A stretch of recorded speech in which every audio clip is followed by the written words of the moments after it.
माता रानी की जय, माता जगत जननी की जय। गुरु भाई बहना, मैं एक नवरात्रि व्रत की कथा सुनाने जा रही हूँ। इस कथा को पूरा सुनिए और रहस्य जानिए। आधी नहीं, आधी सुनने में माता रानी का अपमान होती है और पूरा सुनने में माता रानी कृपा करते हैं। जय माता रानी। गुरु भाई बहना, एक माली थे। एक माली थे और एक मालिन थी। तो माली तो सारा लोग जानते हैं कि माता रानी का पुजारी होते हैं। जो माली हैं माता रानी का दास रहते हैं और सदैव माता रानी के लिए पूजा पाठ करते हैं, प्रसन्न करते हैं माता रानी को।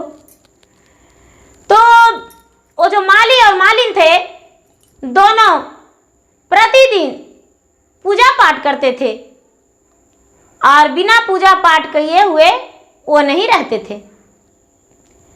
गुरु भाई बहना, माली का 2 बेटा और 2 बहू थे। तो दोनों बेटा, बेचारी जो मालिन थी, मालिन बूढ़ी हो गई और माली जो थे, माली बूढ़ा हो गए।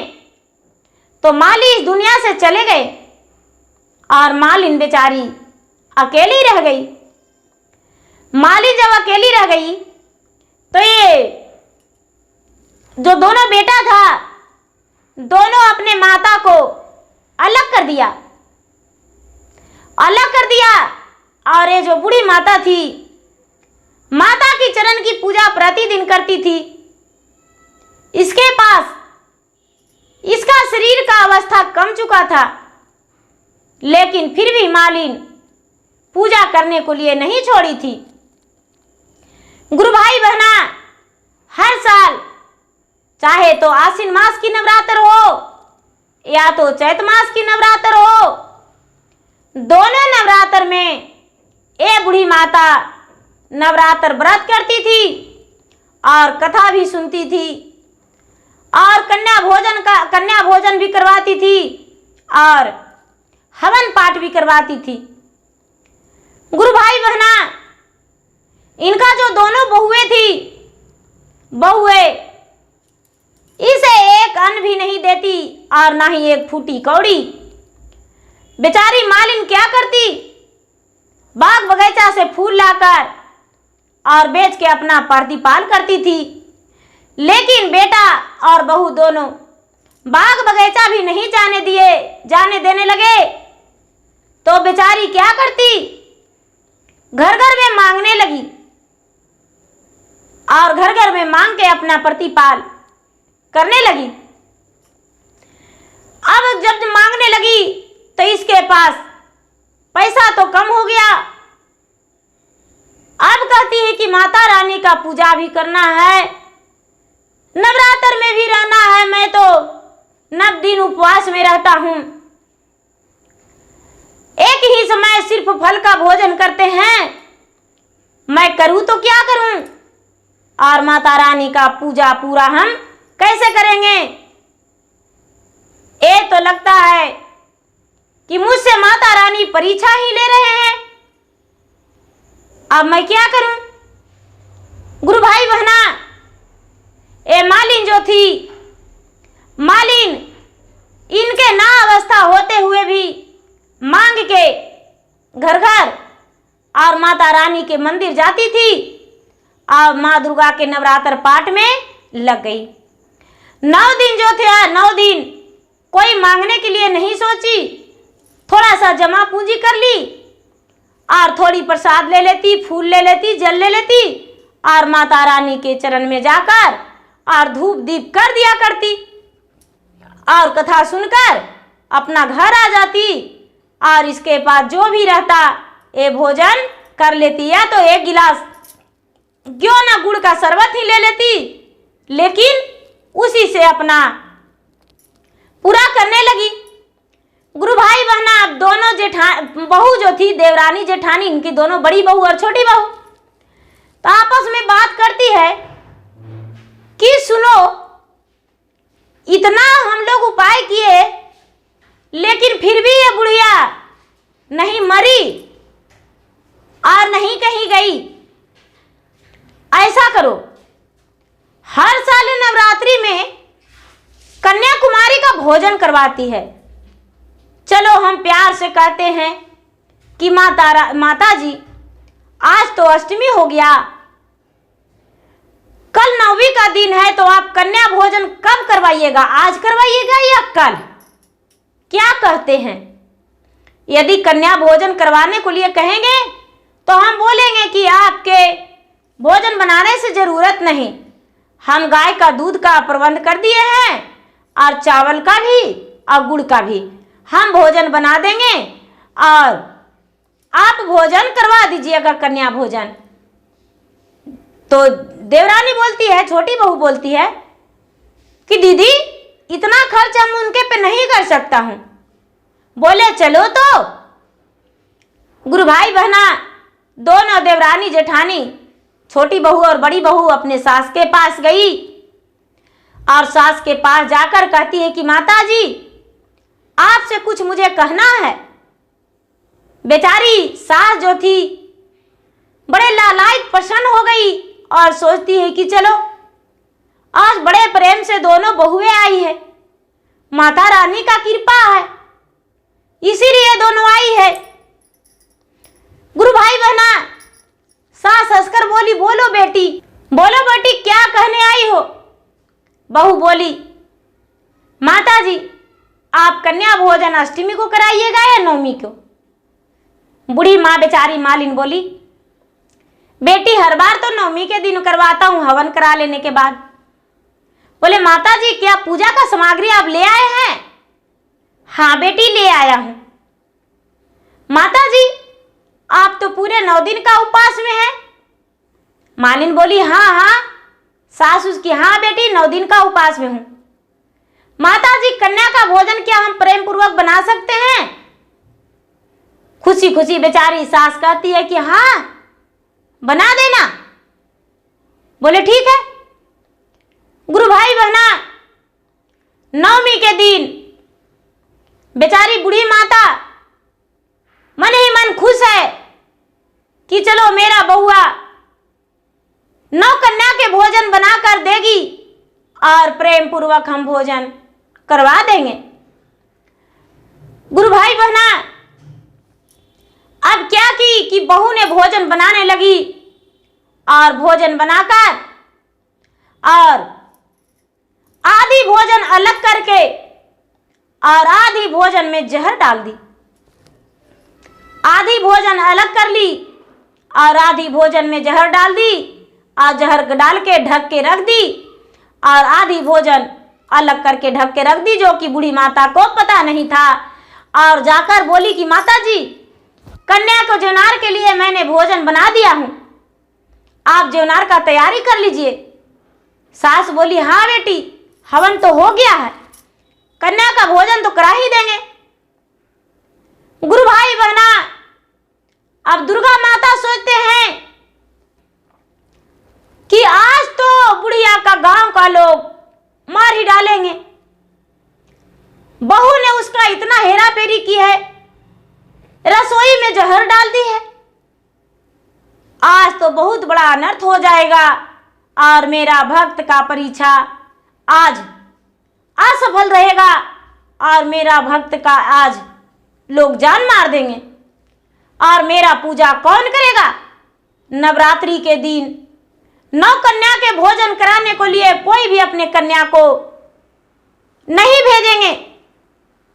गुरु भाई बहना 9 दुर्गा आपस में विचार करके और छोटी छोटी कन्या के रूप में वहां प्रकट हो गए और बूढ़ी माता को कहने लगे, दादी माँ क्या इस बार भी आप भोजन कराएंगे कन्या को?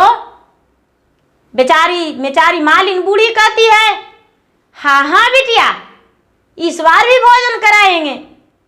9 दुर्गा बालक के रूप धरे कहते हैं इस बार तो आपका बहू ने घर से निकाल दिया है ना, आपके पास तो पैसे भी नहीं था, फिर भी आप भोजन कराएंगे? हाँ बेटी, मैंने पूरा गांव मांगा और सारा गांव को बताया था कि मैं नवरात्रि व्रत करेंगे, थोड़ा बेसी मुझे देना। और लोगों ने सच में मुझे बेसी दिए।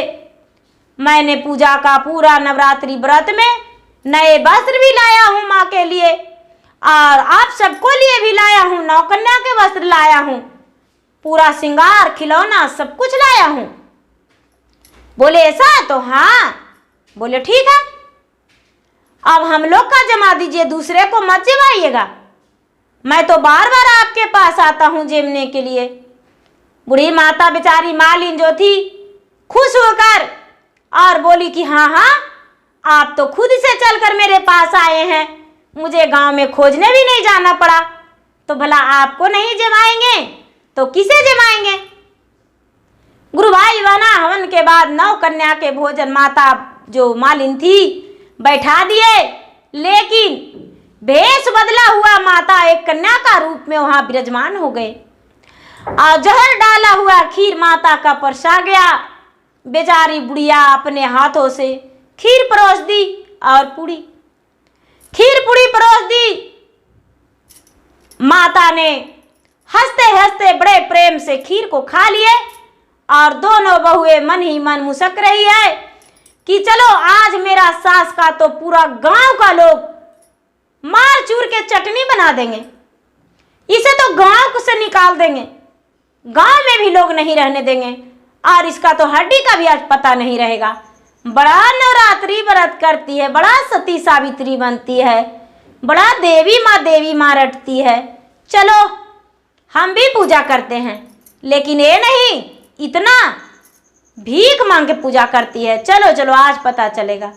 गुरु भाई बहना, नौ देवी ने कन्या का रूप में भोजन कर लिए और बेचारी बूढ़ी माता को जो भी श्रृंगार खिलौना कपड़ा था, बूढ़ी माता ने नौ कन्या को दे दिए और नौ कन्या लेकर और वहां से चले गए, अंतर्ध्यान हो गए, अपने स्थान माता धर लिए और बेचारी बूढ़ी माता जो थी वापस घर आ गई और जो भी उसके मटकी में खीर बचा था वो सारा खीर उपड़ गया, खीर रहा ही नहीं।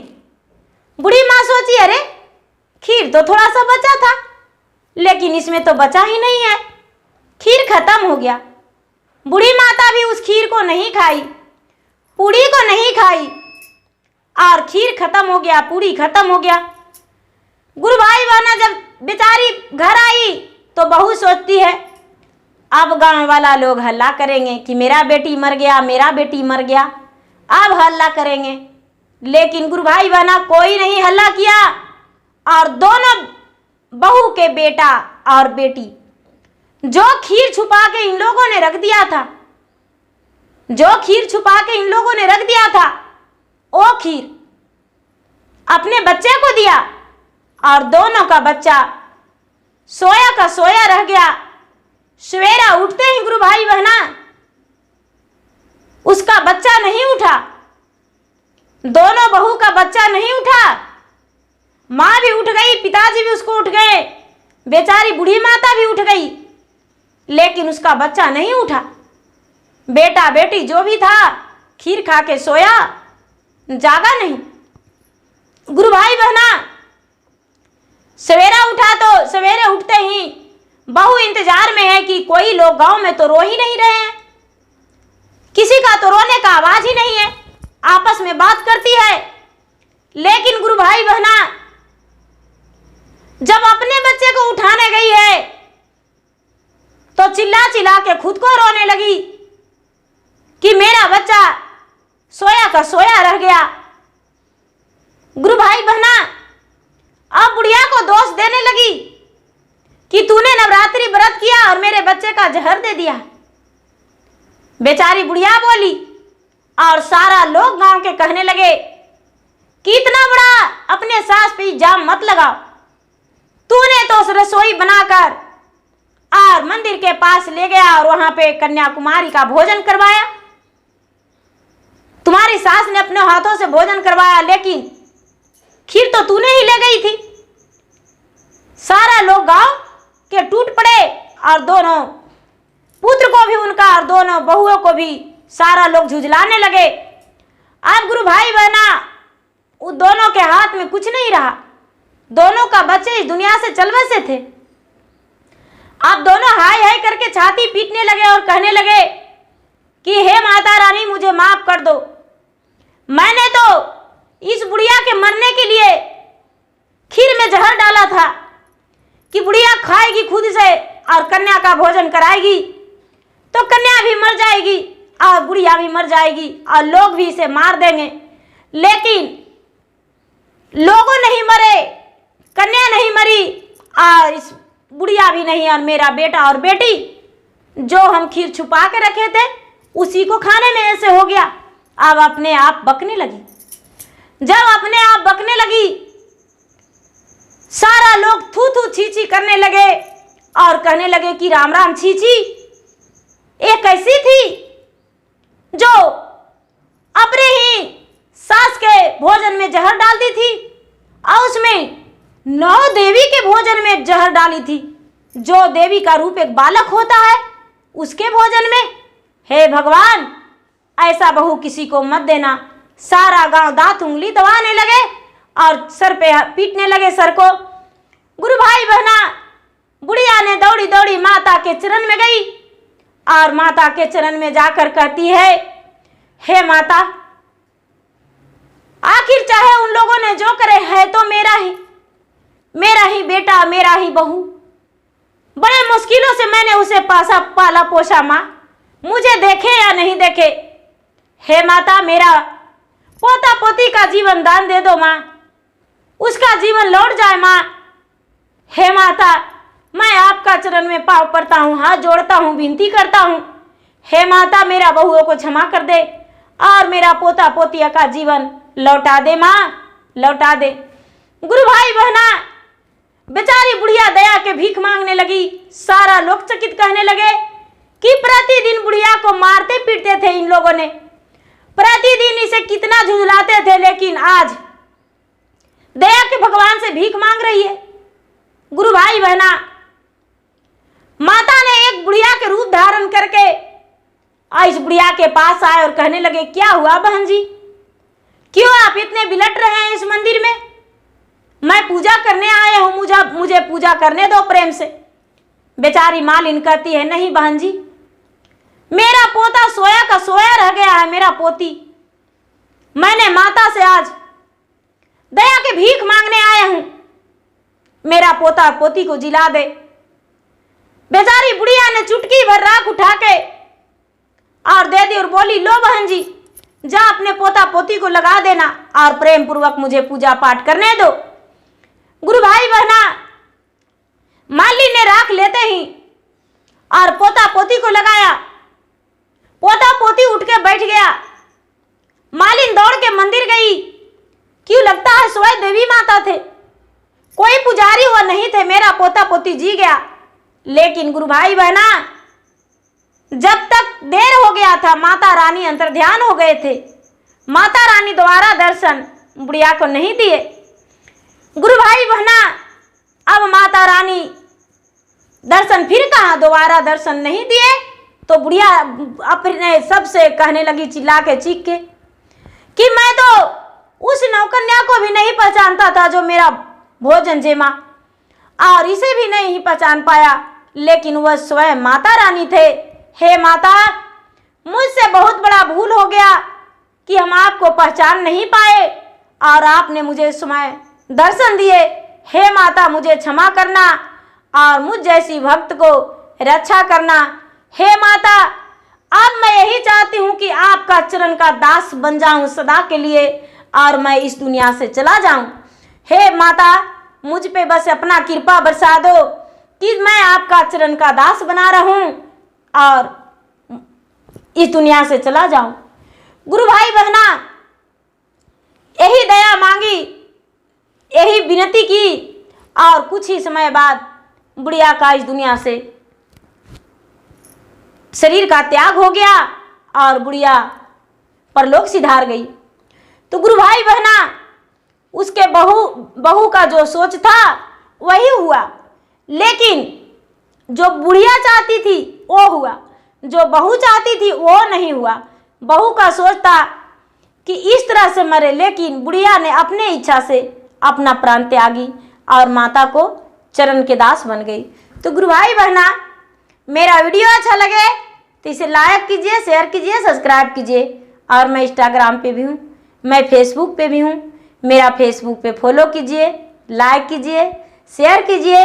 और यूट्यूब पर जय महादेव, जय माता दी, जय माता रानी, जय अम्बे गौरी जरूर लिखिए। धन्यवाद।